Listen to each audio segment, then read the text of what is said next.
Yes. We here for another week of Night Views. This is basketball talk.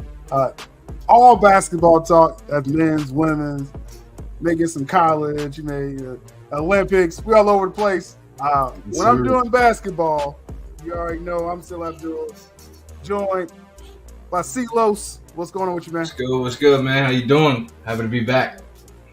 Hey, man, this is it's gonna be an ongoing thing, with basketball heating up overall. Yes, And, the Olympics and stuff. So there's gonna be plenty to talk about every week, man. And we taking the nights over. I know there's other platforms out there, but we coming grassroots on it, man. Hey, I'm just saying, man. We started and look, Undisputed is already shaking all up, getting rid of certain people. You know what I'm saying? Like we taking it, bro. Everyone falling off, and we here doing what we do, man. But no, this is real cool because again, we want to touch on the latest stuff, but also we're independent voices. So if they tripping, we could tell you the truth. You know what I'm saying? Yes, sir. Yes, sir. Like, let's stop hyping up Bronny. That's the first thing I want to say. But let's get to Tatum too. Stop hyping up Tatum. We'll get to that. We'll get to that. That's that heat. That's that heat culture. And if you want to catch it on with Carlos, here, just in case. Look, first day in, you got the Miami shirt. I mean, there are some bias. I should correct what I said. There is some biasness in this, but we honest about it, all right? So, yes, sir. Now, speaking of being honest about something, man, the Team USA basketball team, we're just going to really get into that. There's some other topics we're going to touch on, but actually, before we even get on that, let's remind people of we gotta say ladies first, man. What's my manager? WNBA. Just to remind people of the schedule because I gotta remind myself. And hey, it's nothing wrong with that. We still new to this league. Yes, sir. We're enjoying the women. They're doing a thing. Right now, we're close to the WNBA All-Star Game. We talked about that lineup last week.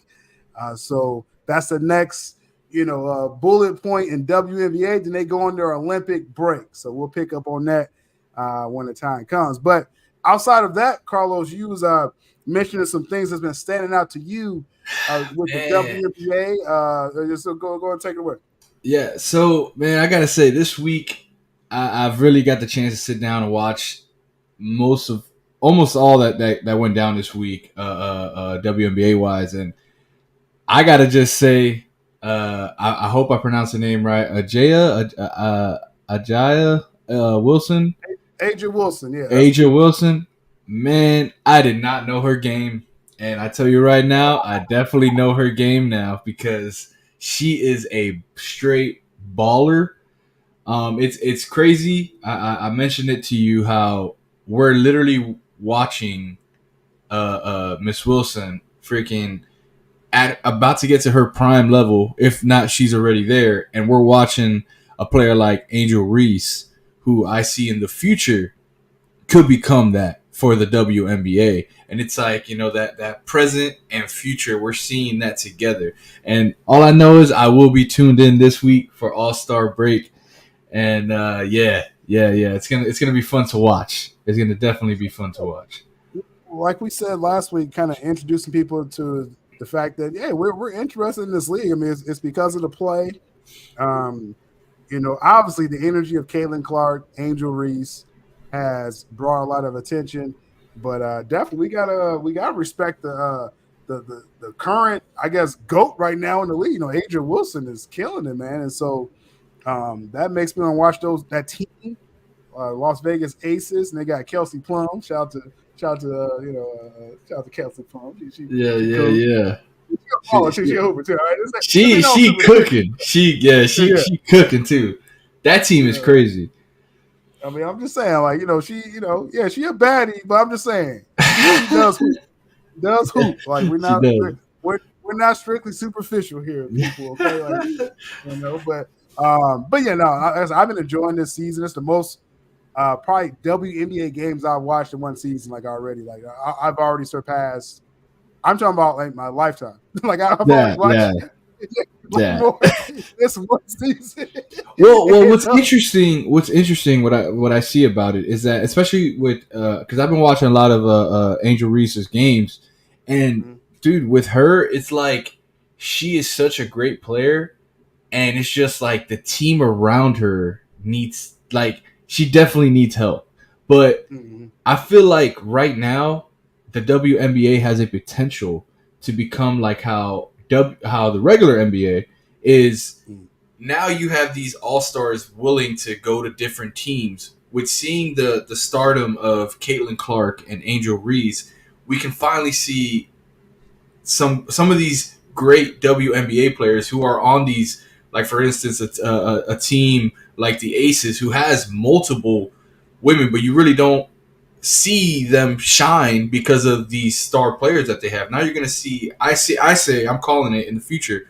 We're going to see a lot of these all stars from these teams that are super built almost to start spreading out throughout the league and making the teams way more competitive.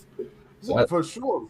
Yeah, I think competitiveness because if people are keeping up with the league, it's literally like three, maybe four like really good teams, and right, then everyone else really does suck. Like Caitlin's Clark team sucks, yeah, but they're playing against mostly other bad teams, so they're getting some wins. Um, that's the Indiana Fever, and then Chicago Sky, which is Angel Reese's team. They they just don't have enough, right? And yeah, the point with that with Chicago, they had two top 7 picks in the last draft, so that shows you how bad they are. Like they yeah, really needed help. They got a great front line with Andrew Reese and Cardoso, who won the national championship, the women's national championship with South Carolina. So their front line is good. They got to work on that guard play as far as like a point guard. Like they, this is like a terrible example. If they had like a Caitlin Clark on Chicago, they would eat. oof, Like, oof. they would because But put it even this way: if you put a plum next to Angel Reese, oh, that would be scary. That would that be scary. that'd be really scary. I said, Kelsey, man, Kelsey, I'm trying to tell Yeah, y'all, man, like she got handles for days. I'm like, I love that shit, bro. When the shit, yeah. she was crossing people over and stuff, like, yo, she Behind got the back game. passes, no look, like Yeah. And she got some swag too. I'm just saying, yes, yeah, sir. definitely one of my favorites. But yeah, I mean, the competitiveness though, definitely in the league. I think what it showed us is the quality of play is what they definitely got to address next, like you said, because it's Angel Reese, probably 2 or 3 other players, and then they have nothing. Yeah, Uh, but you go against the Las Vegas Aces, they're like 8, 9 deep. They're the champs for a reason, back-to-back champs. So yeah, it's a huge discrepancy. This reminds me of the days, college, just to translate this for NBA fans out there. This is like the yeah. expansion years. This is what it feels like when the Toronto Raptors got into the league and the Vancouver Grizzlies. That's what it looks No, like. that's exactly how it feels, and it's like you can see the team loading, just like that. This. You're a Lakers fan. The Lakers had almost everybody almost every year, and it was always the Lakers and Boston. For so Exactly. long until finally started Yo, what's spreading out. interesting? Now that you say it like that, because that's interesting when you just said it like that, where it was Lakers versus Celtics. Yeah. And you were surprised. I mean, this is in history. I wasn't really Oh yeah, alive, probably, but at that point, if you look at history, yeah. Right, it right, was right. Lakers or Celtics, and then according to history, you was surprised if the Lakers didn't make it or the Celtics didn't make it to the finals, right? For a good like Exactly. 6 to 8 years, you know what I mean? Yep. And they made it like most of those years, but it's like Yeah. um, right now, maybe that's where we're at. If we're trying to quantify this to just NBA or just what we've seen in our lifetime, Yeah. maybe WNBA they have to establish probably a couple powerhouses, a couple dynasties, and then it will trickle down. So right now the Aces, like I said, back-to-back champs. I think Chicago and Indiana, they're a player or two away, right, for really competing. So Yeah, and the thing is with that too, that's going to come with time because what one thing I've noticed with the ESPN and all these analysts is that they're trying so hard to compare the WNBA to the NBA. And it's just like the WNBA is still new, it's still fresh. They're babies, Yeah. they're learning. They're definitely, the talent is there. It's just it's gonna Yeah. take time to spread things out. Free agency, you know. Mhm. See, what's going to be exciting because we're going to be covering college, especially women's. Like I said, I'm Oh really more yeah, excited in women's college than even men's really right now. But yeah. um, Juju Watkins, I'm going to shout her out every week, folks. Just be Mm. ready. You're going to be ready when college basketball comes back. Juju Watkins with Yeah, USC, yeah. she's the next GOAT. Now, she's just became a sophomore, right? Just turned 19. Hmm. She trains with Devin Booker and other NBA players. I mean, she has handles. She got the shot.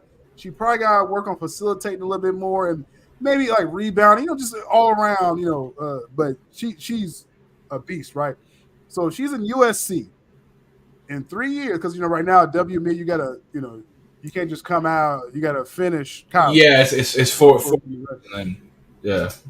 I think they got to look at that. Now, and this is why I say it, because I know, women. I mean, we don't get into all biology and stuff like that, but it's like Yeah, it yeah. wants them to kind of mature a little bit because it gets rough in the WNBA. But the star power, like Juju, let's say let's not say you don't have to go to college. Say at least go to college for 2 years. Let's go for 2 years. 2 years, yeah. For the Just NBA right now, it's only 1 year. You need one official year, right. and then you get in NBA there. just 1 year. Women's, did you like 2 years? Let's get 2 years of Juju Watkins. She may win the championship next year. And let's bring that star power Yeah, to the WNBA. And then if the LA team draft her, game over. Like you're talking about ratings, hometown girl. So it's just they do gotta look at that translating. Caitlin Clark, played 4 years. Andrew Reese played 4 years, but that mania didn't hit to probably like their junior year, right? And so yeah. at that point, it's like they could have came out then after that first title game. They really could have, and they would have brought this hype over to the WNBA. So I'm just saying they just got to look at that. I mean, I'm not making all the rules here, but I'm just It's funny. It's funny you say that though, because I feel like the women should it should definitely be around like a 1 to 2 year yeah, gap. But for the men, I kind of hope that they change their college rules to make it a little bit longer, because I yeah, mean, case in point, one of my favorite college players that we picked up was Jaime Jaquez. He did all 4 years of his college, and he came in. He's a little bit older considerably towards a rookie, but the man knows the game. He came in and he was battling. He was top four for rookie of the year last year, with Wemby. And maybe that's what you're saying, that definitely could change it. That, or maybe even playing overseas, adding that into the mix, because you're getting that professionalism already compared to college. But yeah, no, I agree. They definitely need to look at that.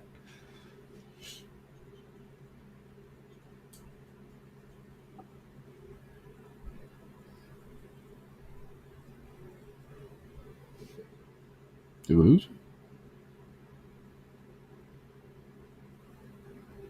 yeah, yeah.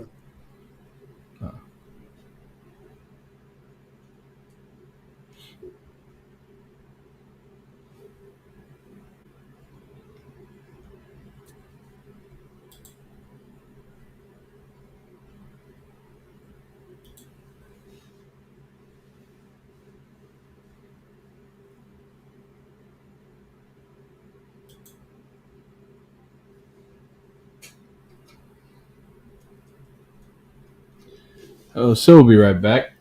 But yeah, to that point though, I really do think that the men's basketball should really be thinking about you know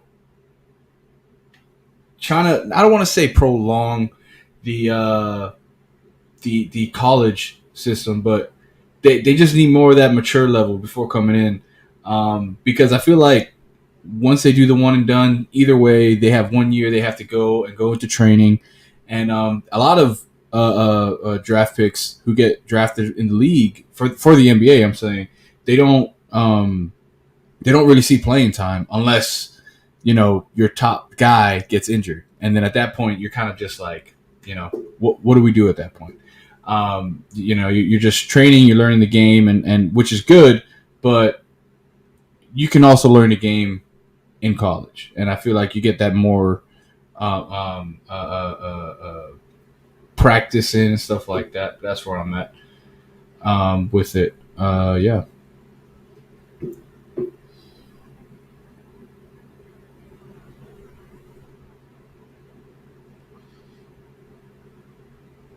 So we'll be right back. So we were talking about the WNBA, and with that, I this whole narrative between the Angel Reese and Kaylin Clark. This is the topic I kind of wanted to touch on, and the whole back and forth of who's better, who's right now. Personally, I believe that Angel Reese will win Rookie of the Year. Um, I know there's many people who think both sides on that, but I really do think Angel Reese. I honestly don't know what else she has to prove. Um, Triple doubles almost every night. I know. I guess you want to shout out New York for uh, uh, uh, stopping her from getting that triple double, that streak that she had going on, which was crazy. That was a crazy game. I was tuned into that. I was kind of annoyed because they stopped her from getting it. I was really rooting for her to get it. But yeah, it just the star power, the way she kind of knows everyone, and I really think in a couple years, that team really needs Chicago really needs one more piece for her to kind of take that next step, for that whole team to take that next step. We kind of mentioned it earlier, like a Casey Plum or Kelsey Plum or something like that. But that's what I'm thinking. All right. Shout out to Carl's holding it down. Yeah, I tried, man. You never know what happens here at night, bro. I may get hit by a meteor. You never know or something. But no, for real though, we always got to shout out the women. That's why we do that. Ladies first. It's not a gimmick. We actually watching the product, and that's what it's all about, man. And I'm real big into like marketing and business and stuff like that. And it's like, you got to sell what you have and what works. And right now, Caitlin Clark, Angel Reese is working, and be that good. You still want to give the people what they want with that. So looking forward to the future of that league. All-Star, I guess, weekend coming up here. So we're gonna check that out for sure. So let's get to our men's Team USA situation now. I will say, like, I feel like we kind of in the future a little bit. Some of this kind of rubbed off from my late great buddy Mikey Sutton. We kind of look ahead. I got a feeling something ain't right with this team. Something wasn't feeling. And we talked about this last week, right? Yes, sir. They had a couple games where just the lineups are uneven. Maybe the coaching could be a problem. It could be things like that. But Carlos, I just want to just kind of get your idea. Just what do you it's exhibition games, right? So I'm granted that, right? So I don't want to crash out too hard, but right. But even the teams, and it was a stat, I just heard this yesterday. Even the teams that didn't win the gold, they dominated the exhibition games. Now, this team's supposed to be the last dance. You could put other storylines, but it's about LeBron, Steph, KD, their last Olympics. Yep.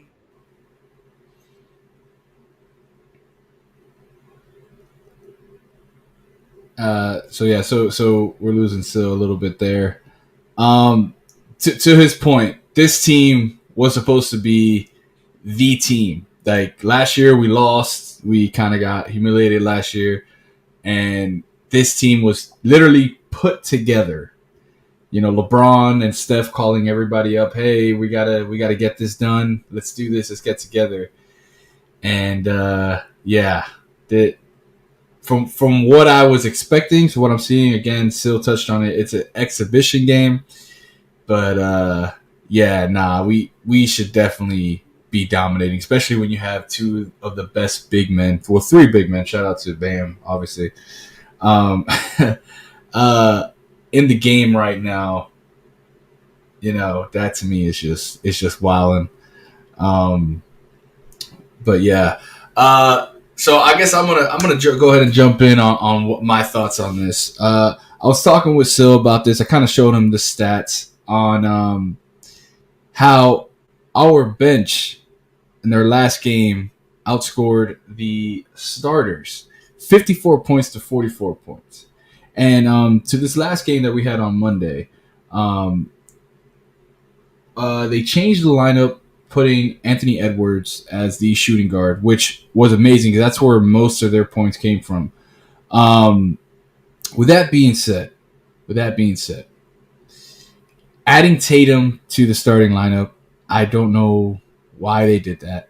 And this is not a Boston Heat thing, I understand. I know I'm wearing the Miami shirt. It's just, to me, we saw in game one how well. And there's two things I want to say on that. Starting Embiid. Embiid is a great player, and I understand this is big. We have Embiid in here. We have you kind of have to like showcase. He's a big name. He's the MVP. The MVP big man, and you gotta have him out there. From what we saw in game one, AD is proving why he is one of the best big men when healthy out there, and the team with him and Bam defensively alone, just together on how they close that paint up. It's a scary sighting.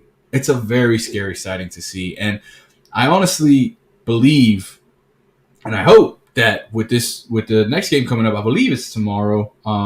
So has the I think you have the schedule for the Olympics, right? So okay, gotcha. But yeah, I truly think I'm hoping, like I said, I hope they start this next game with AD, Bam. You had to keep LeBron in there. LeBron has been actually good distributing the ball. If KD's healthy, put KD in there.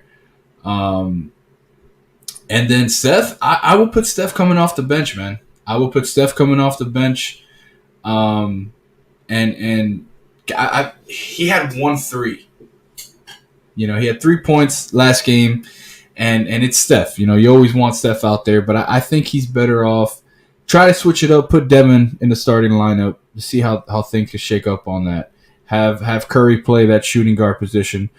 And yeah, they definitely need to change. Shout out to Halliburton. He had a nice big comeback, couple threes at the end of the game. That I thought was good, but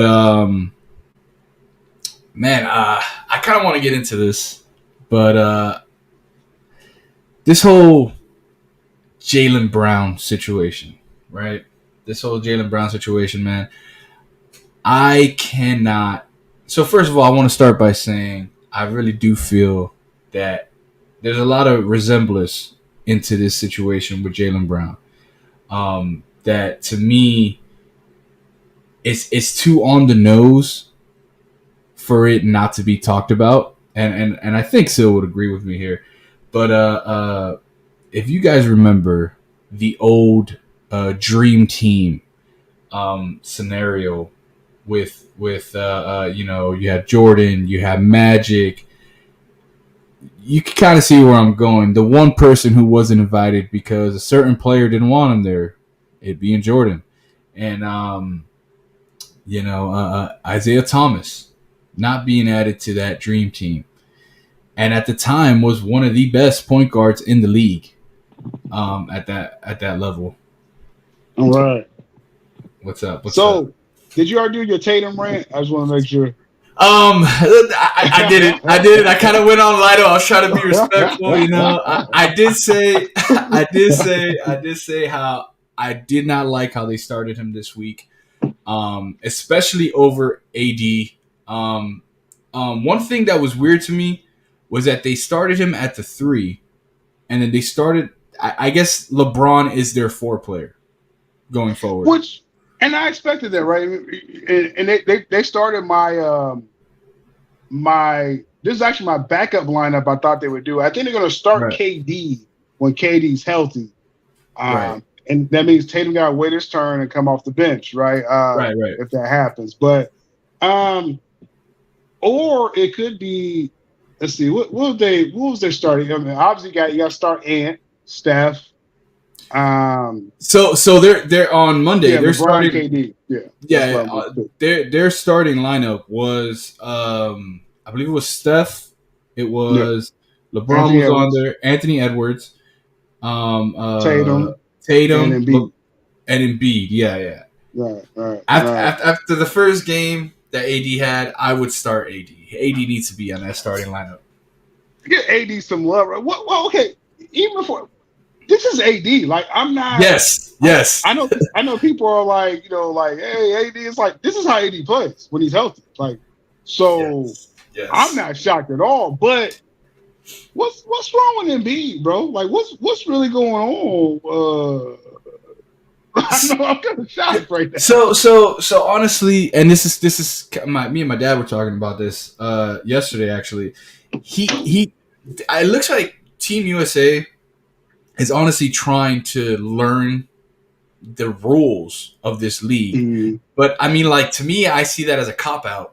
Because yeah, Embiid has been playing for so long, and it's just like there's no excuse for him to be fouled out before, like, or even midway through the third quarter. Yeah, Third quarter. like what, and just in general, I just the lineup just looks weird, man. Like it doesn't mesh well. Look, okay. So I forgot the lineup you said you want. I'm sure they included Bam Adebayo, but For good reason, though. For good reason. But I say, I think when KD's healthy, now again, it shouldn't take this. Right. It shouldn't take this to look better, but I think KD definitely should start. Or if you had Jaylen Brown, we'll talk about him in just a moment. That probably would help. But I was kind of getting into that, yeah. Yeah, we're gonna get to him next. But I think and I'm saying this from the bench. I think they could have did like a Tatum Jalen off the bench type thing. Yeah. A la Dwayne Wade Redeem Team. Wade was coming off the bench after Kobe and sometimes playing with Kobe. Because first off, Wade's not gonna start with Kobe. Okay? Oh no. But it's like you bring in. I'm a Heat fan, and I'm saying no. Yeah. I'm glad you did. I'm glad you did. But it's like Wade's a combo guard, so he could play some point. Like I give Wade all the love. I think he's arguably the number 3 shooting guard ever in history. But Jaylen Brown would have been perfect in his lineup for that. You kind of change your pace, bring in Jaylen Brown, ISO, whatever you want to do. Right now, off the bench, what we got? Drew. What we got? Devin Booker, which I don't trust. Devin Booker, yeah, at all. And they had one lineup where they actually started Drew Holiday, and I'm just like, look, we have exactly. Hey, all love the Drew. He's the champion. All love the 2-time champion. Yeah. All love the Drew Holiday. He should not be starting for the USA team. Okay. That scares me because now what happens when we get Derek White in this game? Are they going to try to run a lineup with him? God. Yeah. I really hope not. Oh my goodness, man. I forgot about that. I was listening to NBA today, and Richard Jefferson, he kind of had a cool lineup with starting LeBron at the point, and I'm like, LeBron runs point anyways. We can be a solid big team that can make some noise versus these Euro teams, and it's just like you imagine a lineup of LeBron. You can put Anthony Edwards as the he's going to start no matter what. He's going to start. You got AD at the 3, and then and this is not me being a Heat bias fan, just because of how Bam and AD work together playing defense, like they shut down that paint. So you will start Bam and have AD as the center, and you can either have Tatum come in for whether it be Durant or I guess you would have to have him as a 4 because we do have a small team. That's interesting because the big lineup it sounds good on paper. Yeah. The only problem is that LeBron, are you going to be chasing these small guards out here? Because I'm the resident Lakers fan. LeBron doesn't chase on defense anymore, y'all. Okay, right. Which is why to be real to that, which is why they probably have him as a 4, and not as a 3. Because that makes sense. No, I think it's perfect where he's at. I think just to keep it all the way real for this team, Steph's going to start no matter what. Ant's going to start because he's probably your best player actually on this team. Just talent wise, he's the raw talent.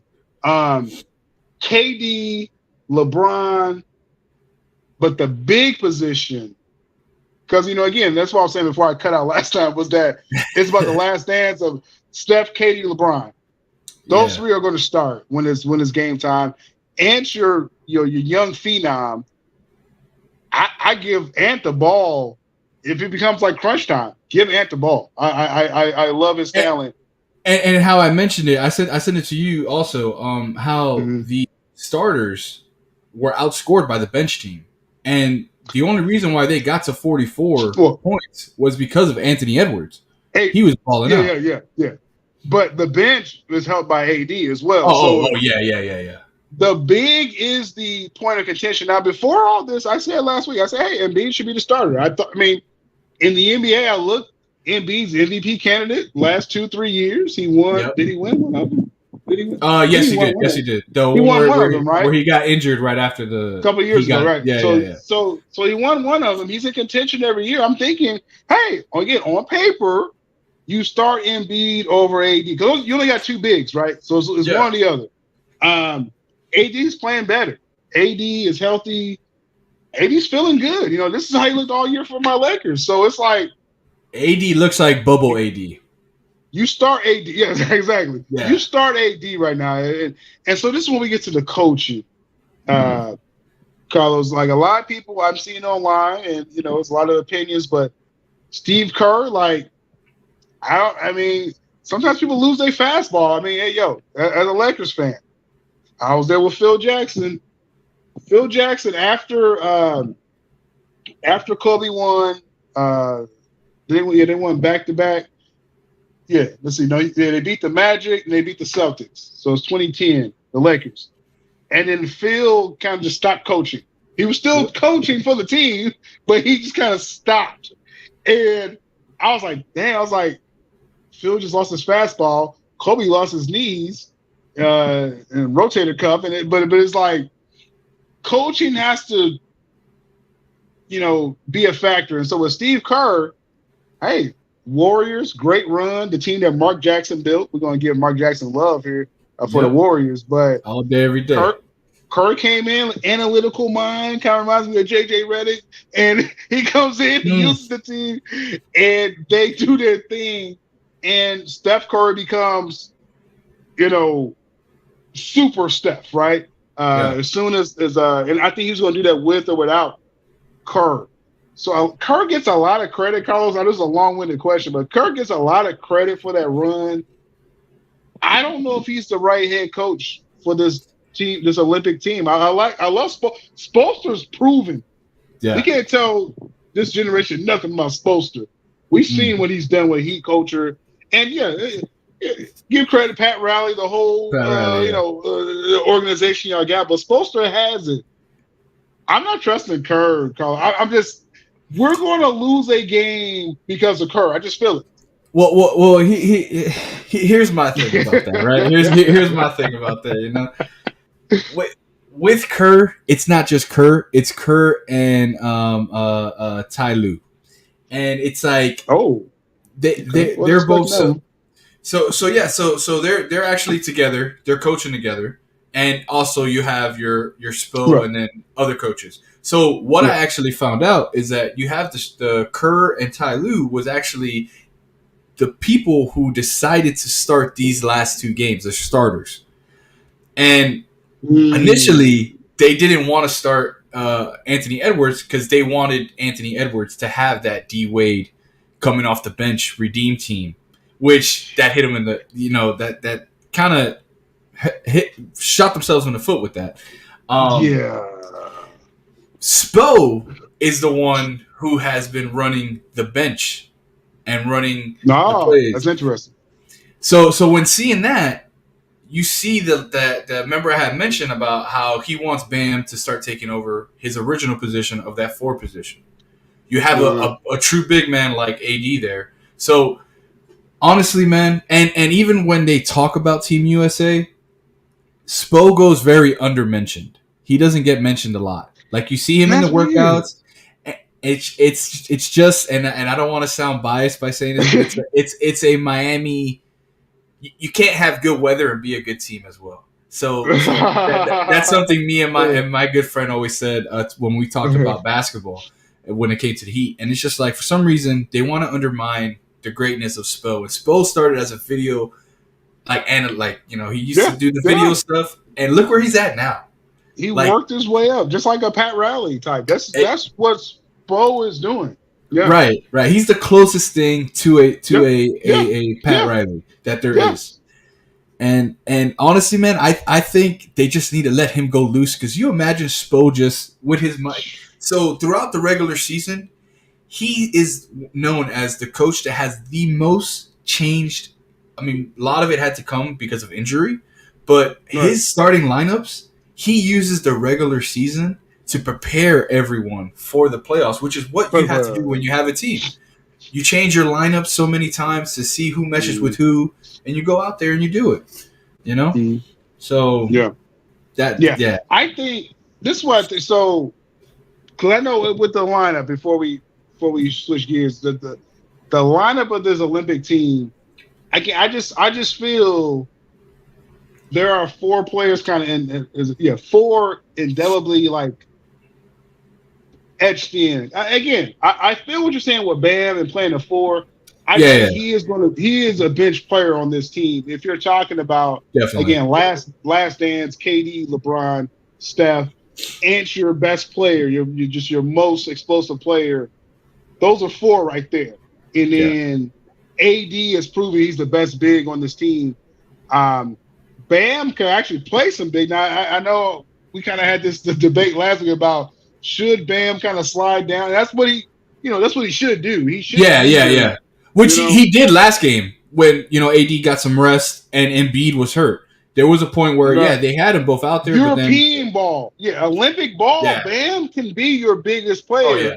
What I'm trying to say is that Embiid doesn't have to play 10 minutes. The way this is looking, like Embiid is like that's gonna cost us probably a game. This dude, just playing. He just doesn't fit this style of play. So, long story short, they really got to get their best lineup out there. Now, okay, let's pull up the.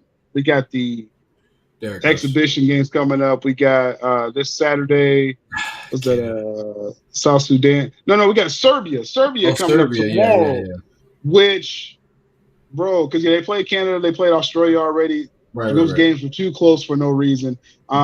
Serbia, that is Jokic squad, and he knows his European ball. And not only that, he was at the last game watching Team USA play, and they interviewed him afterwards, and the only thing that came out of his mouth was, if this is how they play against the bigs, I want a crack at Team USA. And for him to say that's I know it's banter, but what he should have said was, I must break you. That's what he should have said, bro.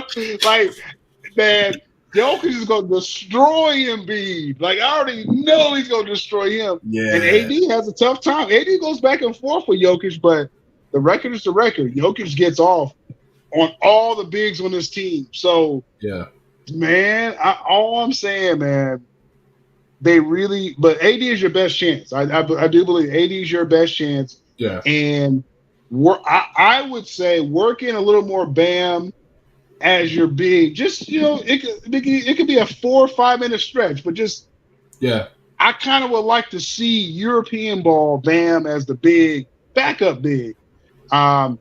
What I mean, I guess would you just again with this line, what would you adjust? I think it's the Embiid. That's probably the only thing I think we kind of are concluding, right? Embiid, so I would actually move Steph to the bench. As crazy as that sounds, just for strategic wise, because I feel like either move him to the bench or as a two spot. If you do move it to a two spot, I would keep him off the bench. I would have him come off the bench because he's becoming, he's not the Steph of old. I mean, he's getting up there. He's not moving like how he used to.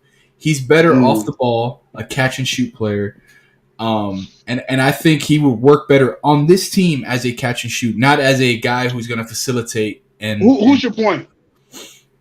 You see, now that's a tough question because and I only say that because it's like with Steph. I mean, yes, Steph. I think we all realize like that's why the Warriors drafted him as a combo guard. He wasn't really a point guard ever.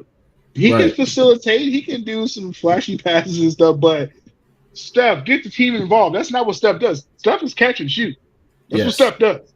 He's the greatest shooter ever for that. But on this team, I hate to say it. I don't want to be controversial with this, but I would love to have like Kyrie starting point guard. Kyrie would facilitate the heck out of this team. So do that. So this is going off of what I saw last game.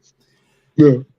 And you might laugh at me, but I honestly believe that Tyrese Halliburton, he has gotten so much assists. Just he likes to distribute the ball. So if you have so if you have a starter like Curry as a 2 who literally just you set him a screen, you have AD setting him a screen, which is just mind-boggling, right? You got a guy like Tyrese who's looking for him 24/7, and if not, then you shoot it down to AD. You got LeBron. It's a lot of options. This is definitely don't start your holiday. I think this don't start again. Drew, I would love to have him on any championship team. Drew Holiday is that dude. Yeah, but not on this team. He should not be starting. He should not be starting at all for this team. Right. You know what this is? Maybe we'll get controversial here because I start off saying, okay, Last Dance, right? Screw that. No, this isn't the last. No, this is not what this is about. We need our best lineup on the floor. Yeah. And if we're going to keep it real, Steph is not the best point guard on this team. When we're talking about point guard, we're talking about facilitating. Yes. Halliburton is that type of guy. That's what he does for his team. He passes up good shots to get great shots for his teammate. That's his style, right? Yep. So this is rough for this coaching staff. I don't know if they knew what they were signing up for, but this whole theme of Last Dance, maybe so that's one thing. I'm with you. And Steph is not your best 2 guard either. Anthony Edwards is. So Steph maybe shouldn't start for this team. I know this sounds sacrilegious saying this, but he's not your best point guard. He's not your best guard. He's not at all. No. Wing players, KD lost a step probably a year or 2 ago, and he's hurt right now. Yep. Maybe he's not starter level for this team. That's where Tatum would come out, and you probably hear me saying this. That's where Tatum probably would slot in right there. Right. And the only thing is on Tatum's side is that his height. If it wasn't very being so tall, he's very versatile. He's very versatile. He is. You can't take that away. I won't. Again, and we're comparing. We're saying wings, Tatum or KD. Now KD's not healthy, but I'm just saying you probably want to start Tatum for this team. So then we go to the 4 spot. We're talking about LeBron. How has LeBron been looking to you personally? There's some glimpses there here and there, but LeBron or Bam, right? Yeah. So honestly, and it's even more controversial for me to say this. I actually like Bam coming in for LeBron. Okay, that's fair. Yeah. Like I actually do like it, and I like LeBron in that spot because when he does explode to the rim, he just goes at it. Nobody can stop him. no one at his position, because if he's playing the four, no No European one. four can stop LeBron. Right? Exactly. At And all. They don't have the athleticism. They don't have the size. They have nothing over LeBron. not only that, so it allows him to. I don't have to explode every time. Yep. Whereas Yep. that when he's at that three position, the ball's going to him. He's starting with it. He's the one who's backing it down. Whether it's they call it a point forward. Him at the power forward, he's actually rebounding. He's worried about defense. When you have these type of that's perfect for LeBron. Like if he can just be like, I'm just gonna I can set up my team, point forward, and just worry about defense. That's actually a very dangerous LeBron. I wish he would do that more with the Lakers. I mean, that's how they won championships in Miami. He was running. Exactly. That's the LeBron that we need. We're not getting with the Lakers, but on this, so I'm with you with that. I think if we're remaking this starting lineup, Steph and KD should not be starting. Halliburton. Now again, this lineup, it probably never will happen. I think it's some politics involved. They'd be like, we got to start. We're going to get into that with that next topic. I got a lot to say on that one. So, let's actually get into it because I think we agree with the big position. But Steph, KD, hey, y'all are legends. Yeah. We're trying to win the gold, okay? We're trying to win the gold here. We can't play around. And to think about it, having those two coming off the bench, that works better in our favor. It's nasty. Yeah, because who's gonna stop? Bench players are not going to stop those two. They're not. Yeah, and then that's when you have like a Drew, a Derek White come off the bench with them, Embiid or Bam, or both, and then that's a nasty backup team right there. So we'll see what they roll out against Serbia. And like I said, I had the schedule here. They really got to start looking like themselves this week because those last two games are cupcakes. Yeah, the last two games there, July 20th and 22nd, those are kind of cupcake games. Like I looked at the lineups, there's nothing to worry about with those teams. They're not going to learn nothing about themselves. This game tomorrow against Serbia, let's get our best lineup out there. And what I say about this game, better. What I say about this game is going to show us who our true big is for Team USA. I think it'll be AD. Oh yeah, I think AD will come out and see. This is what makes these Olympics teams so cool is that you don't have to worry about I gotta get 30 and 20. Yeah, AD just lock up Jokic. Just lock up. Don't worry about nothing else. We'll rebound the ball, do some offensive rebounds. We'll throw you a couple alley oops. You don't got to worry about ISOing or nothing. AD, save your energy. Lock up Jokic. Yep. Just for all time's sakes. You did this before in the bubble. Actually, Dwight Howard and JaVale McGee helped that year. But still, and he went back and forth. Like I said, AD's not a slouch at all. The world sees it. Well, AD's help out there in that 4 spot, man. Like I'm telling you, man, it was a thing of beauty seeing him and Bam play defense down there because it was almost like watching the old Spurs with the Twin Towers. It was literally watching. They're both defensive inclined, good with their feet. Better than Embiid. They really gotta look at that. So we'll see. But we mentioned as far as what this team is missing, because again, I think I think we identified the point guard issue. They didn't put this team together like they really should have. Again, Kyrie should have been on this team. Halliburton probably is your best point guard, pure point guard. Yeah. On this team, you got your star 2, you got your wings. We ain't got to worry about the. But off the bench, this man could have really helped.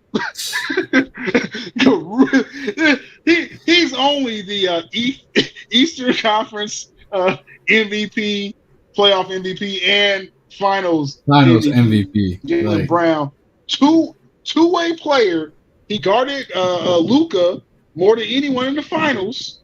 You're going to check the numbers on that, and Luka did not have a good series. So you got a two-way player who can ISO. He has a 3-ball. He moves the ball as well. He's athletic. Jaylen Brown may have become a top 10 player this year in the NBA. It's arguable now. And if you look closely, you can see the book bag he's wearing of all the carrying he did for Jason Tatum in the finals. You can kind of see it. That's that Tatum, man. That nigga was coming. That nigga was coming. I couldn't hold it in anymore. I couldn't hold it in. When this story came out, it was I think it was right after we did our last show, Carlos. Yeah. And then you talked in our sports DM group, and I was like, we both was like, how do you leave? Kawhi Leonard left the team, right? Kawhi Leonard leaves the team. Derek White's the replacement. How do you not have Jaylen Brown the year that I understand you didn't get his with the initial 12. I get it. If before the season, Carlos, Kawhi or Jaylen, I'll get Kawhi. Yeah. Before the season started, right? Yeah. I get Paul George before the season. I'm talking about before the season. Right. Right now, like Jaylen Brown is a better player than arguably anyone else on the team except Anthony Edwards. Yep, I agree with that.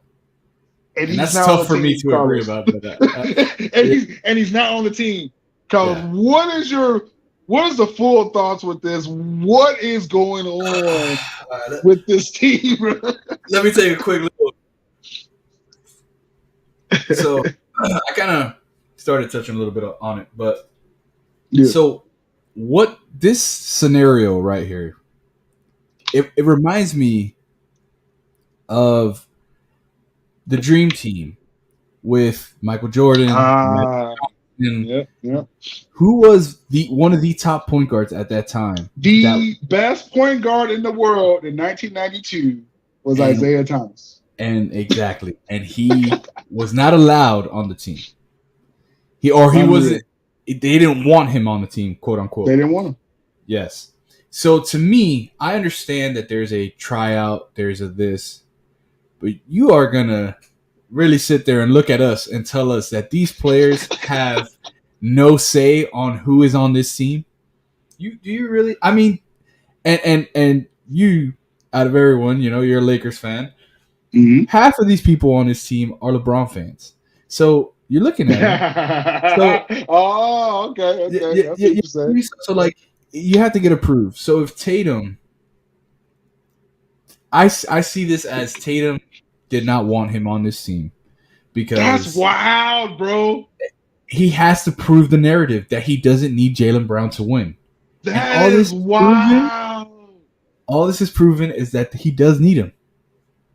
And I'm not disputing you when I say this. I'm not disputing you. I'm saying it's crazy. This is coming across because there's a clip when they asked Jason Tatum, Jaylen Brown. They picked Derek White over Jaylen Brown. Like Jaylen Brown haven't even talked to him. MVP, right? Yeah, Tatum's like, what I'm saying. There's a lot. The thing that stood out to me, Carlos, Tatum said, there's a lot of guys that could have made it. Huh? This is your boy. Brown. This is your teammate. Your warrior. I harken back to what Paul Pierce, who's a great commentator now or analyst, whatever he is on Undisputed. We'll talk about Undisputed in just a moment. But Paul Pierce has one. I like this quote in 2008. I think it was 2008. Kobe Bryant was MVP of the NBA. Kobe Bryant showed he can put a team together without Shaq. They got Pau Gasol that year, and he went on a run. He was the MVP. Yep. But he lost in the finals to the Celtics. And to this day, I can't watch a second from that finals because it hurts me still that we lost to the Celtics in Kobe's prime. That really upsets me to this day. But my point is that Paul Pierce was MVP of the finals. And Paul Pierce said, whether you believe it or not, we don't got to believe it. He said, I am the finals MVP in the NBA. I'm the best player in the world right now. And I was like, you know what? I can't even hate. I can't even hate Paul Pierce. You conquered Kobe Bryant. Your team did. Yep. And you won over Kobe. You could flex that year. What I'm saying, Carlos, is that when you win that championship in the NBA and you're finals MVP, you are when Dwayne Wade won his first one, he was the best player in the world that year. Jaylen Brown right now, right? Exactly. Prime years. Jaylen Brown, he can say, I'm the best player. When I go on the floor, I just beat Luca at his, at his best. I'm the best player in the world, and I'm now on this team, bro. Yep. to add to your point, and this is to kind of add to what I was saying. The only reason why I feel this way, and it's not a knock, just I'm knocking on Tatum to knock on Tatum. I feel it more also because if Kawhi steps down, you got to choose another player. Out of everyone, you choose from the team. You choose from the team that won, right? And now you don't even go for the guy who's been wanting to play for Team USA, who won the MVP, but you go for Derek White. No disrespect to Derek White. He's a great player. He's a good just like Drew Holiday. Great on part paper, of a championship. Yeah. You have Jaylen Brown, and then you have Derek White under 5 other people, and you're gonna go with, oh yeah, I want this guy. Like that's a little too on the nose. Like, at least it is for me. It's disrespectful, because that's what this is. And this goes to your theory, because I didn't think about this till you just said it. Tatum may not have wanted Jaylen Brown on this team. That's what's crazy about it. This is crazy. This is crazy. It's like last year, the biggest story on ESPN, even before they made it to the finals, was who is that guy in Boston? Who's going to get the extension? Who's going to get the big money? Who's going to be the guy for the face of Boston? I don't know about you, but to me, Jaylen Brown showed he is that guy. And there has been games where Tatum just goes none and void. But since he loved Kobe, since he's everybody's trying to push him as the face of the NBA, it kind of overshadows what Jaylen Brown is doing. And that to me is that's not ball anymore. And let's just keep it real again, man. We're gonna keep this real. Like we've seen the careers of some of the greats, Kobe, Dwayne Wade, of these different eras, Shaq. Yep. If you don't get Finals MVP, I'm sorry, you're not the man. I'm gonna make this clear what I'm saying here. As a Lakers fan, Kobe's my favorite player ever. Now, I've seen the whole legacy as far as from Magic. I haven't caught I wasn't alive during Kareem's reign. But Magic. He ain't that old, guys. He ain't that old. Relax. Right. Magic was like Mr. Laker for me, my lifetime. And then all of a sudden they signed Shaq, right? Yep. The bigger than life. I was like, okay, Shaq is Mr. Laker. But then, lo and behold, they the same year they drafted this kid called Kobe Bryant, who wanted to be better than Jordan, and went on the floor and almost did it, right? But he, again, was the greatest Laker ever to me, right? You asked Magic Johnson before Kobe passed. This isn't like posthumous. You asked Magic before Kobe passed, Magic would say Kobe's the greatest Laker ever. He said that. Yeah. But when those first 3 championships with Shaquille O'Neal, Shaq was Finals MVP, getting 30 and 15 every year in the finals.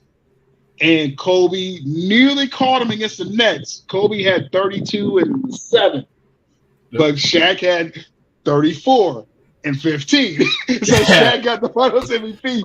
Of course. Kobe couldn't be like, I'm the man. And that's why they broke up. I mean, just keep it real, right? That's why they kind of Kobe's like, hey, I can't flex like I want to, like you here. Like what?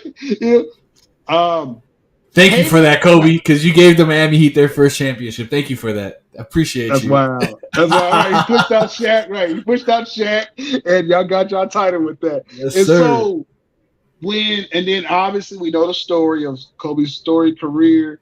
He got Pau Gasol. Kobe was the man, no question. And he won back-to-back championships and MVP. He is, Hall of Famer, one of the greatest ever. He didn't become that guy until he got Finals MVP. Tatum, I'm long-winded tonight. Tatum cannot claim to be the man of anything because he didn't get no Finals MVP. Jaylen Brown got in Eastern Conference. Yeah, guys, I just want to let you know I was supposed to be the one ranting, all right, about Tatum. I was supposed to be. Hey, you got it, so I got nothing else to say, brother. I got nothing else to say on that. This is 2 series in a row that Jaylen Brown was the better player. So I gotta assume, just a general. I don't watch the Celtics all their games. Like I respect good game, but I have to. Can I conclude, Carlos, as if Jaylen Brown got you to the finals as the best player and won the finals as the best player while shutting or neutralizing Luka Doncic, I think Jaylen Brown's your best player. 100%. And to your point on that year that the Heat, they were the playing team that made it all the way to the championship. Who did we play in the Eastern Conference Finals? We played Boston, and the person who did not show up, who needed to show up, who had a good regular season career, a great regular season career, was Tatum. But who was the only one dropping 30 points? Was it 24 points? Like 11? Who was that? That was Jaylen Brown. So and we didn't realize it then. Yeah. So it's like it's funny to say it, and I'm glad I can say it proudly. the Heat low key exposed that from Tatum. Ever since in the bubble when Bam blocked him at the end in the playoffs, in that first round of the playoffs, blocked him, for that game-winning layup. So yeah, I'm with you 100%, man. Jaylen Brown got snubbed, big time. Total snubbed. I know it's different things going on with this USA team. There's politics involved. We get it. You had to sign off with LeBron. And I think, in a way, for the Celtics players, and I think Tatum voted not to have Jaylen Brown, man. And so, what does this mean for the Celtics team going forward? They just extended Tatum as well. Brown is in the middle of his 5-year extension. He had the richest contract ever until Tatum signed his, over $300 million. Crazy for both of them. If I'm Jaylen Brown.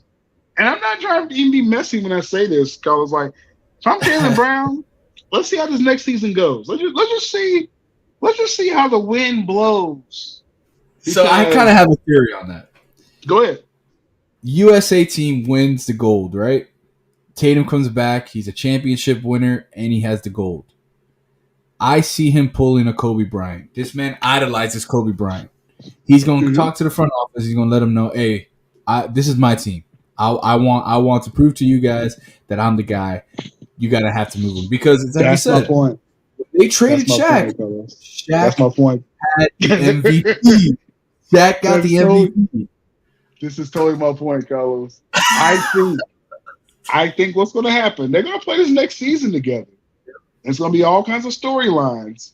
By the end of next year, Tatum is going to say it's him or me. Yeah. I really believe that. Jaylen Brown, I think, is just chilling. You see what Jaylen Brown's chilling. Jaylen Brown has no worries out here. Jaylen Brown, I'm the best in the Eastern Conference. I'm the best in the finals. I did not know your game, brother. I did not know your game. I got the baddest women's player in the world, just baddest looking in the world, and she ain't even on the team. No. Somehow Angel Reese showed up. Like, how do you pull?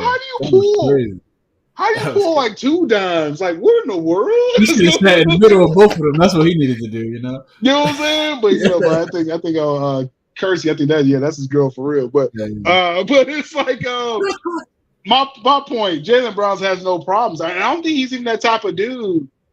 Like with Shaq and Kobe, they both were. Shaq will say to this day they were both jealous of each other. Shaq, he didn't like that Kobe was coming. I mean, he liked we were winning. But he's like, oh, y'all love Kobe more than me? He had that same problem with Penny. He had a great podcast. First off, we shout out these NBA player podcasts because they do some great stuff. We talked about Podcast P last week.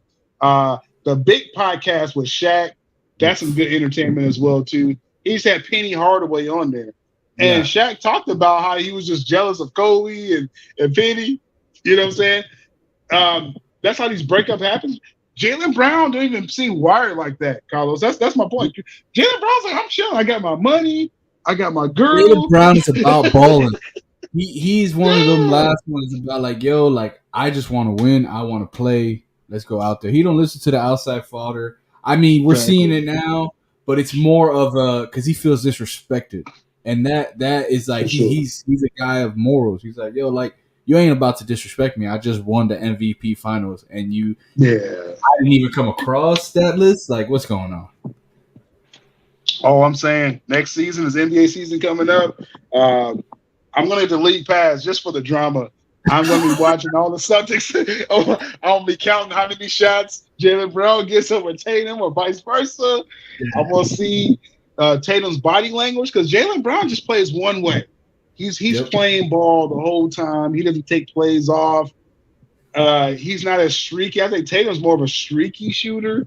Tatum's going to really go cold. Jaylen Brown's like, okay, my shot ain't going. I'm going to attack the rim. You know what I'm saying? So I'm just saying, man, and, you know, I think this season is going to be interesting. But I do think, if I'm going to predict, because when they won the title, all the cameras was on Tatum for some reason.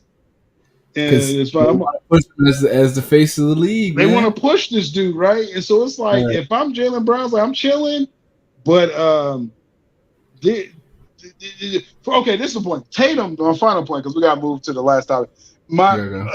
Tatum, he has to pull that Kobe move, though not quite Kobe, because, you know, what I'm saying is that, you know, to be the Don, you know, you got to get the other guy out of there, right? You can't be the king if there's another king there. So Kobe's like, okay, you know what I'm saying? It's going to be me or Shaq. That's it. I got the leverage. I got the high ground, right? They trade Shaq. Tatum, you will never get the respect of a top 15, 20 NBA player. He fell down to me, actually, in the rankings this season. He's not that dude on his own team. So for Tatum, for his own legacy, which really means not much to me, because they won it because Jaylen Brown was the best player. Tatum has to get Jaylen Brown out of there. That's the only way Tatum will get in respect from me and by most people. With that, this is how Tatum is going to do this. Tatum can be the most explosive player if he drives to the rim and actually attacks the rim.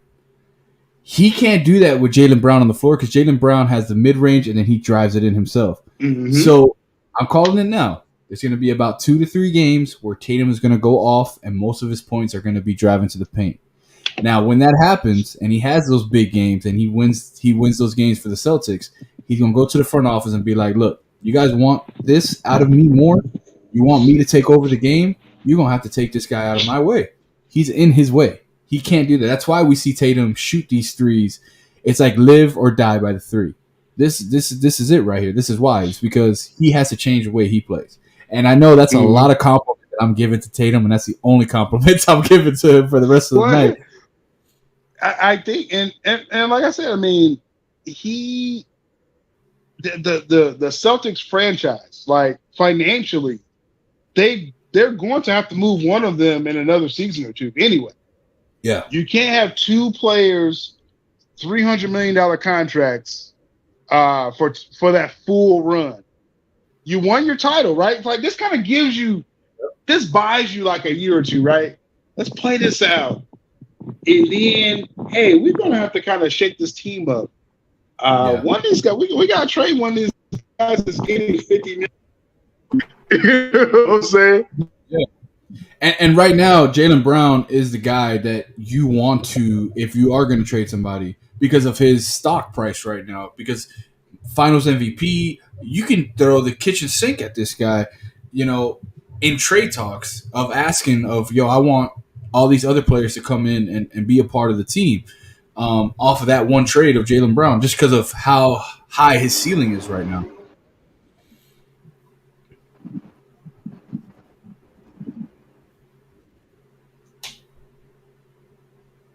Yeah. I just had a little earpiece thing there. Someone was trying to call me while I was, but let's see. It's still acting up. But so like I said, just overall, I think between the two, because I didn't catch the last part you just said. Between the two, because they're going to have to move one of these contracts. I say in at least 2 years, they're going to have to do Right. that. I'm assuming you would pick. You would think they will move Jaylen Brown between the two. Well, yeah. So moving Jaylen Brown, like I'll just summarize it real quick, is like his stock price right now is higher because of him being the MVP. So you can get a lot more off of a trade, kind of like how Shaq, you got Odom, you got I think who was it, Karan Butler, you got a bunch of other players who came in at that moment in that trade from Miami to the Lakers. And then you really just shipped out Shaq to the Lakers at that point. Yeah.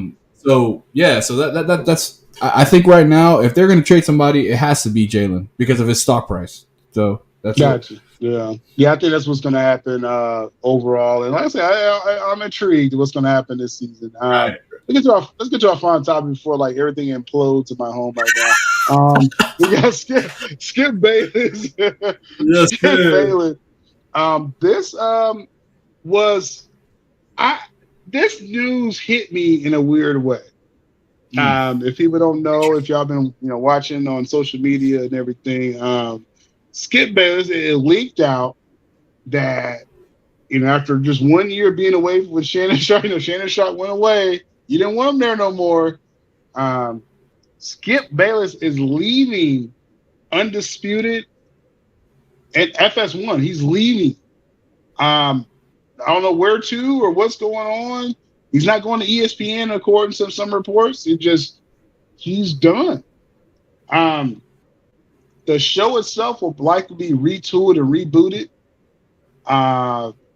because they feel they have something with Keyshawn, and I do like Paul Pearson. I actually come to respect him more on Undisputed.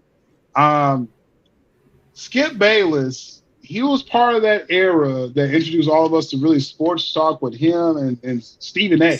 Yeah. Cold Pizza was a show I watched in the mid-'90s before First Take. And that's what made me start watching ESPN because it's debate style. Maybe it's a changing of times. I don't know. But it's a little bittersweet to me. I love to hate on Skip. If y'all follow me on Twitter, I'll be saying shit to him all the time. He hating on Skip all the time in his mentions. But it's a little bittersweet. It's like he's supposed to be in this space, right? But he's leaving. Carlos, what do you think about this? It was a shock, obviously, at first seeing it. It was like, damn, really? But ever since Paul Pierce came onto the show, it was a whole different dynamic.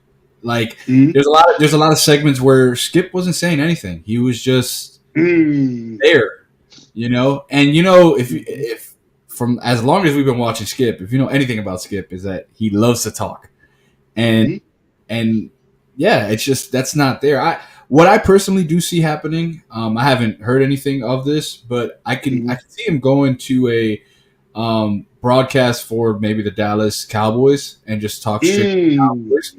You know how they have their own channels and stuff like that. I could see him doing possibly something like that. But yeah, man, ever since Paul Pierce joined, I just. It's not a debate show. That's the thing with anymore. With this Undisputed show, I mean, we all remember when Skip goes to FS1, he brings over Shannon Sharp, and Shannon Sharp was instant magic, right, on that show. Like, Shannon Sharp just, like, spreaded his wings, and because Skip was the man going over there. Shannon Sharp surpassed him probably in about 2 to 3 years. Shannon Sharp was the draw for the show. And it's that whole Kobe Shaq thing. That's that whole thing again. It's like, hey, I'm the man. I'm getting paid $20 million, and this guy, he's not the star. We don't need him, and, sadly mistaken, Shannon Sharp leaves. Imagine if Shannon Sharp was still an Undisputed and did that Cat Williams interview while on FS1. The ratings of Undisputed, it would have finally surpassed First Take because they always was behind First Take. With Shannon Sharp hitting his peak with Cat Williams and everything, that would have vaulted Undisputed. Now they would have to pay Shannon more. And see, that's the problem. That's the problem. When you get too popular, and and then when you get paid more, that means you dictate more. And so Skip was like, "No, this is my show. You can't come in here." So that was his downfall for this. Hey, things don't last forever, but when Shannon left, this wasn't a debate show anymore, Carlos. That's what I kind of saw. Yeah. You got Keyshawn. Richard Sherman probably could have worked if he stopped getting DUIs.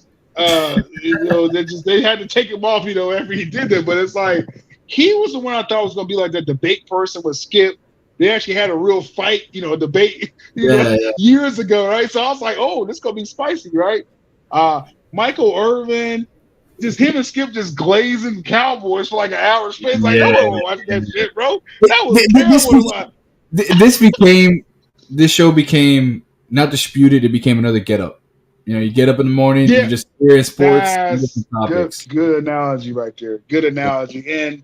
And with Skip, it's like that's not Skip anymore. If he's not locked in with a Stephen A. or a Shannon Sharp, Keyshawn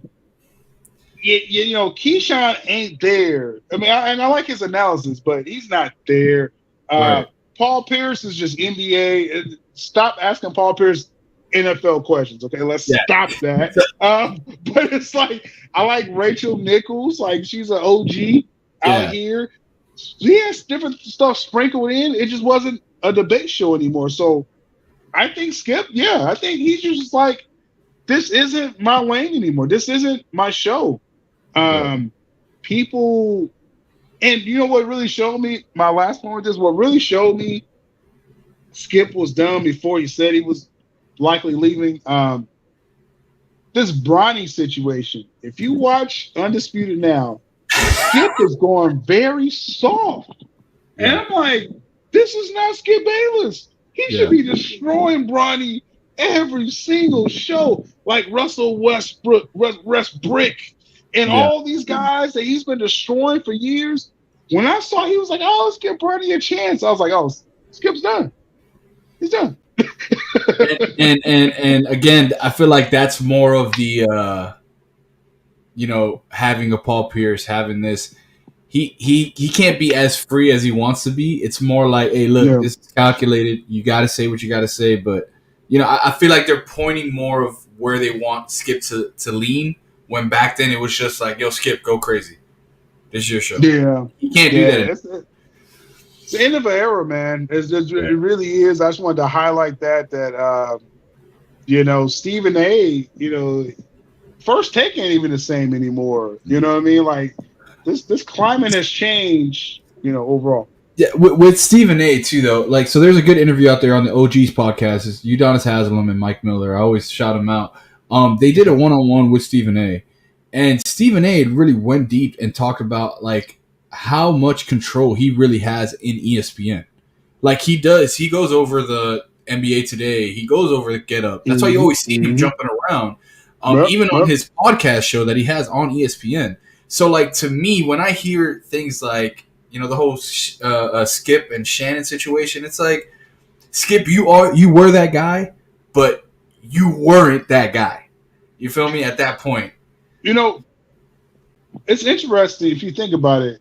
Like I said, Skip, he's credited. All these guys will credit Skip. Yeah. Found Stephen A. He found 100%. Shannon Sharp. As far as, made him, put him in a better platform. He talks about that as well, too. Because Shannon was actually doing this thing before that. He was on CBS on that group, but he wasn't able to stand out until Skip. But it's a new lane. Stephen A. Like, first off, Shannon Sharp figured out how to do this multiple platform thing. Like he's probably the king of it right now, right? Until someone else figures out. Like, and when I say that, I'm talking about you're on linear TV or cable TV, I guess, and then you have your platform, and then he has other platforms, social media. So he got podcasts and he's on TV, and he's the best at both of them. That's what Shannon Sharp is doing. Stephen A. started figuring that out. I'm gonna give him credit. He started figuring out I gotta get my podcast going. I kind of talk whatever I want to talk there, but First Take's number one. That's why they're signing him to that 25 million, whatever he's getting. So 125 mil, man.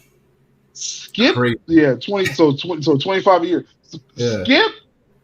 Skip's podcast is trash. Like when you go to his YouTube, his personal podcast is trash. Yeah. I give you 5 minutes. If you go to Skip Bayless podcast on YouTube, that's too much. Sit there, try to listen, and you'd be like, man, this is boring as hell. Like, what is? Yeah.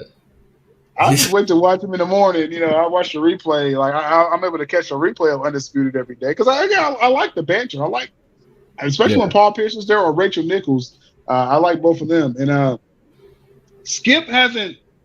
Maybe he realized like I didn't cross over. Like this, the game has changed, and hey, maybe it's time. You know, I don't know what other lane. I don't know what you mentioned doing Cowboys. I guess that would be perfect. Him and Michael Irvin could just glaze each other again. I mean, that's really all.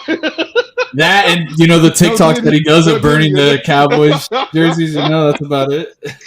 That's what he can do. Keep him relevant. End of an era, though, bro. End of an era. Like just certain guys. Maybe certain people they just become that villain, quote unquote, and you kind of expect the villain to always be there. And so with Skip leaving, it's like, man, I'm gonna miss kind of dissing his takes on stuff, man. Like, according to the report, it's gonna be the end of this summer. So before the NBA starts again, Skip is out. That's gonna be big. I see them changing that whole Undisputed show to something else. I don't think it's not Undisputed anymore. Yeah, I like how you say it's like a get out because it could work. I like the components for NBA at least. Yeah. Something definitely has to change because Keyshawn can't be your key person. I guess pun on that. But Keyshawn, he's not that guy. Like he's a nice ornament there. He can say, "Hey, I caught so many balls," pause. But it's like he's not. You know what I mean? But when it's NBA talk, they have something with Paul Pierce and Rachel Nichols. I would do a show with them. Yeah, let's do an NBA show with them. So with that though, Paul Pierce, before he got into that whole situation with he got caught with the strippers and all that stuff. Yeah. He was going to be the next guy up in ESPN. And if FS1 is known for anything, it's taking those guys and running shows with them through them. That's kind of like what happened with Skip. Skip was the ESPN guy.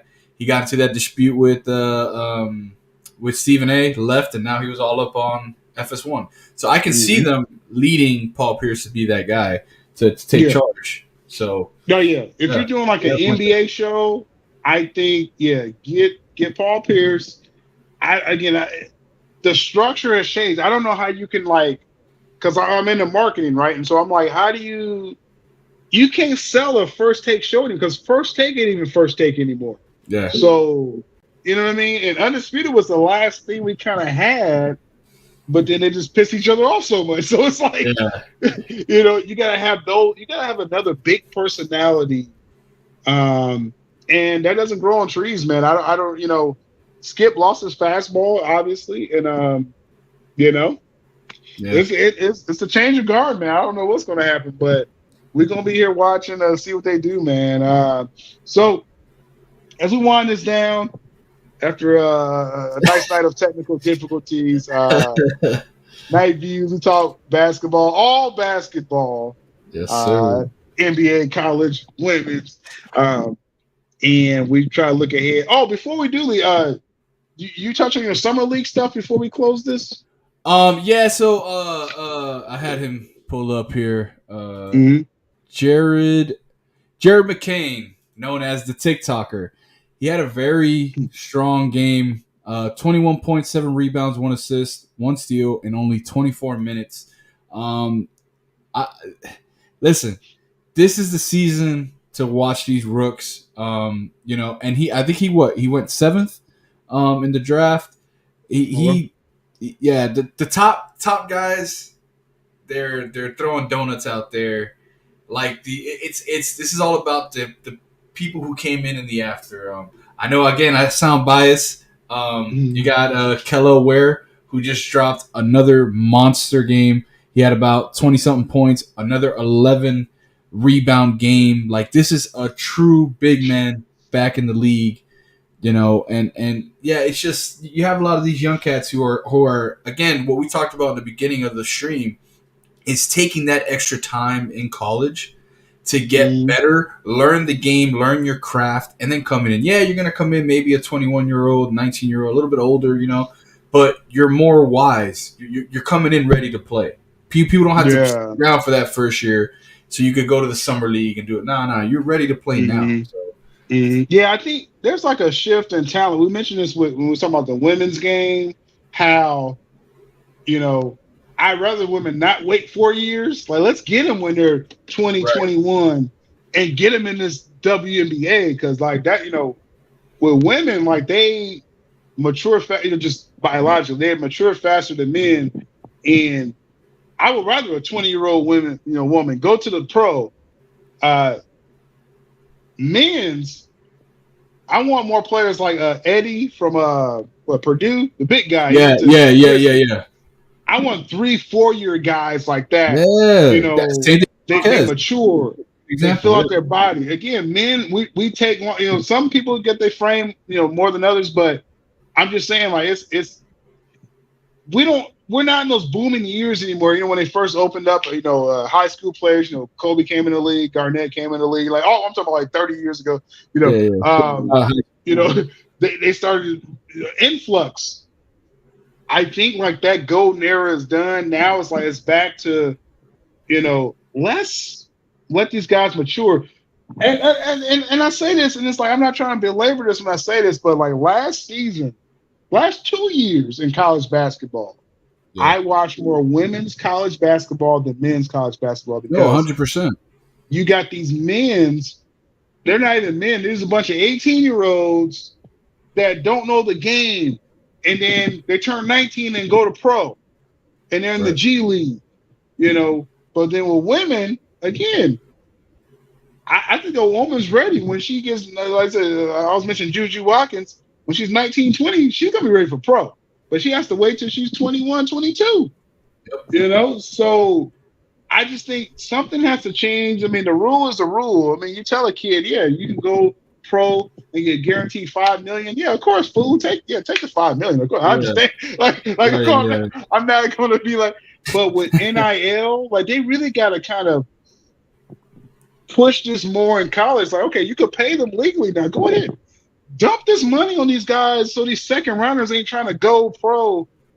Let him stay 2-3 years. Be like a Shane Battier type. Be like one of these guys that stays pro because what Summer League is, again, I'm very long-winded tonight. What Summer League is showing me is that you got this influx of guys. They're not ready for Summer League. Yeah. I'm not even talking about pro yet. You got a bunch of rookies. They're not even ready for Summer League. I'm not going to turn this to a Bronny. I'm not going to turn this to a Bronny. But that's a good point, though. That's a good point. 4 points is not ready. 4 points is not ready for the league. I remember the first time I watched, like, I really watched Summer League. This was probably like 2003. I remember that for me. I didn't really watch it that much. I watched it. It was more towards the 2010s when I remember distinctly Victor Oladipo came into the league, and he was drafted by the Orlando Magic. Oladipo, and he went out there and he was just putting on a clinic. Summer League. I'm like, Victor Oladipo. Yeah. That was a fun All-Star weekend too. And at that time, I lived in Indiana, so I believe he's a Hoosier. So he comes to the league and to Summer League, and he's just putting on the show. It's like that's what you're supposed to do if you're ready for that jump. I'm seeing man. What like who's really standing out in Summer League? Like a bunch of G League guys, people that's been there for 3-4 years playing Summer League. There's no rookies except Eddie. And I like Connect. I do like Connect with the Lakers. He's actually showing he got some wiggle to him. But you're supposed to ball out in Summer League, and I'm not seeing enough, man. I'm not seeing these kids ain't ready, man. So with that, I think so. I think this is how the NBA can solve. And I'll try not to go too long. I think this is how the NBA can solve this situation. Stop allowing these young cats from high school go to, because the rule is you need one year of professional basketball play. A lot of these kids, man, they're not even going to college anymore. They're going straight to overseas, playing 1 to 2 years, and then coming into the league. Like, if you are going to college, you should have your college rule. If you are an eligible player to play in the college league, 3 to 4 years max, you have to go do that. But then again, then that's where the undrafted players come, and you go, okay, look, you go overseas, you go do that. Kind of separate the two, because now it's like you have these coaches who are recruiting these players. They're not really going to these college games, because you can get one of those same guys and put him on a overseas team. They're gonna ball out, because it's just different. That competitive talent, different talent. Yeah. So to me, I feel like that's where the distinct, because right now the women's don't really have that. The women's don't have that overseas. There is overseas teams for women, but to that level, to where it's like you have these girls. Well, I'm just gonna go sign with them and then join the league later. Yeah, they wouldn't. Women's right now, they know the game is going to college, and now with NIL. You won't see a lot of women saying, I'm going to go to overseas instead of go to college. No. Right, They're going to go, you know what I'm saying? And then now Caitlin Clark and Angel Reese showed that could be profitable now. Juju Watkins, I think she has over $1 million NIL. That's going to Paige, another one next season. Yeah. Paige Bucher with UConn. They went to the Final Four. They actually beat Juju. And so the point here is that you have to, as far as, again, with women, you got to adjust how you're marketing that. And with men, we have to kind of scale back, because, like, the quality of ball, I'm sorry. I mean, you got your favorite team, so you're going to watch your Heat Summer League, Carlos. My Lakers, it's so bad watching. the Lakers, I don't want to watch. Like, it's just terrible. This is terrible ball. So they gotta fix that. Yeah, and it's also the factor of and we're at least for me, I'm starting to see it, because this off season we didn't make no superstar moves, so we're building from scratch. Essentially, what Boston did, because the last game that they played was Boston versus Heat, so you can see the level of, okay, this team is actually trying to get better. So you have your Sky, what they call it, Sky Force, or your summer league team. Is they're really competing to make a team. It's not just like, oh, we're just going to draft one of these high-ranked kids, and you go see him, and he's still at that level of college. He's not at that NBA level. So, like, it's just a matter of organization and front office. That's how I see it. Yeah, I think what this is showing is that the talent of the franchise and the scouts. Yeah. And everything like that, you're seeing that you're getting better performances from teams like that. That's why I'm really high on the Grizzlies, because I think they're onto something, how they're structuring this team around Ja Morant and developing young talent. You're talking about building from the draft. That's what the Grizzlies did. They built from the ground up. And, they had that really good year. And then, of course, Ja Morant got in trouble, so they didn't have, that messed up last season. But they're going to be right back there in the thick of things. Homegrown talent. Then you get this big guy, Zach Edey. They're bringing back the big ball, the big man ball. So if he gets with Steven Adams and all them on there, exactly. And I think Adams is gone now, but yeah, it's like they're, this is a shift, because everyone wants to do positionless basketball, right? Everybody can shoot threes, 5 out, right? Yeah. Now it's like, let's get Edey for like a good 20. If he get like 20 minutes a game, he can probably give you a double-double right there. With an athletic Ja Morant. Oh, my God. That's scary. And you get the rebounding advantage. Because, again, the game is where it's at. You're still going to do those death lineups. Like, I blame the Warriors for that, right? You got to do, Draymond Green's your tallest player. You got to spread out. That's not going to change. I mean, Phoenix Suns actually changed that with D'Antoni. He doesn't get enough credit for spreading out the offense like that. So that's not going to change, but Shaq was still there until he got old. Edey, not saying he's Shaq, but my point is that let's get a competent big man that has good hands, good feet work. Give me 20 minutes. That's going to change games. A That's what big the man who Grizzlies isn't are. afraid to play big. Yeah. It's not. Yeah.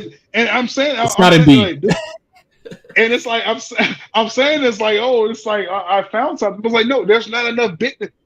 Yeah. There's not enough big man playing big ball anymore. Like I said, Embiid, he's probably being celebrated because there's not enough big men. Jokic is really him, but Jokic plays European ball. He And can shoot it he from can play anywhere. big ball. Yeah, Yeah. so he's one of one. Embiid's supposed to be the other guy. After that, what other big man is demanding the ball down low? Like, that's a serious question. Yeah. You know, AD ISOs. You know, like there's not, and hell, Embiid probably ISO. Maybe Embiid really don't post up either. So it's like Yeah. it's Well, just if you think Jokic. about it, Embiid catches it at the elbow, does a pump fake, either jump shot or Yeah, he he drives in. faces up. Yep. That's So what he doesn't. I don't see Embiid. You know, I'm talking about Shaq back in the Jokic Shaq backs talks about it down all the Jokic. time. Shaq Yeah, talks about it all the time. He gets so yeah. annoyed with the way Embiid plays. He loves him as a player. He feels like he could He's get skilled. but he's just not that He back to the doesn't basket play guy. big. He does not play big. Like I said, Jokic is one of one. Like that's why I'm cheering for Zach Edey of the Grizzlies to just bring the big man back. Again, I'm not saying he's gonna be the future star. It's just showing that there's still a role. You know, you don't gotta be Jokic. Jokic is, probably the best player in the world, to be quite honest. But as far as skills, Jokic can eat 25 cheeseburgers, go out and give you 25 and 10. And he got people looking like, oh, I could do that. No, you can't. he's one a of horse one. Like even Shaq can't do what you're like. As big as Shaq played, if Shaq somehow did what Jokic, Shaq would unquestionably be the greatest player ever. Yeah. Like, because like he was that dominant. Jokic can play big. He can face you up. He can set up his teammate. He can stretch the floor. He got footwork. Like Jokic has the entire game. But the point is, everyone stretches the floor out. Jokic plays big. That's what makes him different from any other big man right now. So that's what I'm saying. With Zach Edey, I just hope that project works because it shows there's still a role for the big man. You still could dump it down, at least a couple of times to the big man. Because you'd be surprised how much you don't see. I mean, your team, Bam plays 5, right? Bam plays 5, and it actually started with the big 3. It started with the big 3 with Chris Bosh. They put Chris Bosh, who's a power forward. That's what started. That's what changed the whole league. Yep. Yeah.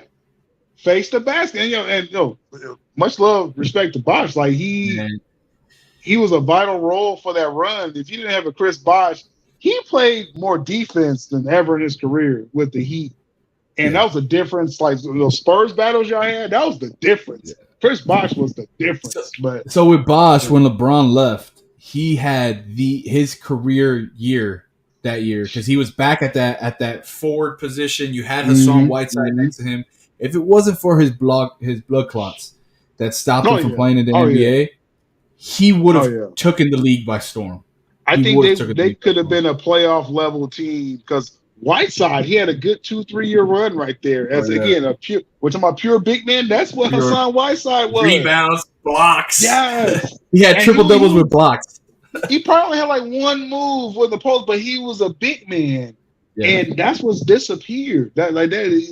So yeah, we'll see. Like I said, with the Grizzlies, I'm looking forward to what they do with that. And the other teams gotta get a big man, man. Like the big man ain't dead, man. It's not dead. So very interesting stuff. Good topics this week. Those watching this, apologize for the technical difficulties. I hope I kept it going well. Oh yeah. I'm sure you held it down, man. That's why I chose you to be here, man. Like if it hits the fan, CeeLo's got it, man. He got it. But definitely, like I said, every week, Night Views, we're talking basketball, all basketball, men's, women, college, and whatever's the hot story. Want to get our takes on it, man. We appreciate Carlos on YouTube. If you're watching this on YouTube, make sure you subscribe to the channel. Twitter, follow whoever you're watching this on. Go to Carlos' page, follow him, and man, just bring that conversation every week. We're looking forward to. We want to get people interactive with this. I know we're fresh with this, and And I know, like once the season really gets close to starting, I know we're setting the groundwork right now. We're just setting Yeah, the railroad tracks because when that train comes, like it's gonna be crazy this fall, man. So I looking can't forward to wait. that, man. But appreciate you again, Carlos. Shout out to Appreciate you, anyone bro. watching this, man. And hey, we're gonna do this another time, man. Night views. Till next time. We out. Peace.